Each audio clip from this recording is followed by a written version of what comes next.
উরুস এই জায়গাগুলোতে কোনো ধরনের আপনারা হস্তক্ষেপ করতে পারবেন না। খানকা জলসা এগুলোতে হস্তক্ষেপ করতে পারবেন না। যার যার বিশ্বাস তার কাছে, যার যার বিশ্বাস। আপনার কোনো অধিকার নাই কোনো মাজারে আক্রমণ করার, কোনো অধিকার নাই। আপনি যদি কোনো মাজারে আক্রমণ করেন, কোনো খানকা জলসা আপনি আক্রমণ করেন, আমি কিন্তু এটা আইনগতভাবে ব্যবস্থা নিব। শুনেন, আপনি কারো ধর্মীয় অনুভূতি আঘাত দিতে পারবেন না। আপনি কাউকে শুনেন, আমি আমার এক ধরনের তরিকা আমি মেনটেন করি, আমি প্র্যাকটিসিং, আমি আমারটা মেনটেন করি। আমি একজনকে চাপাই দিতে পারি না। আমি চাপাই দিতে পারি? আমি ধরেন এনে হাত বান্ধি, আমি জোর করে কেন বাঁধতে পারবো?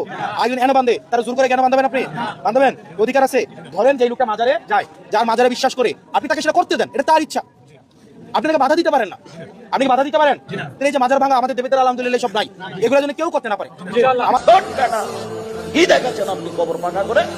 অসম্ভব। মোহাম্মদ সাল্লাল্লাহু আলাইহি ওয়াসাল্লাম বলেছেন হাদিস, কে এমন মায়ের বেটা আছে যে মায়ের বেটা দলিল নিয়ে আমার মুখের উপরে কথা বলতে পারে?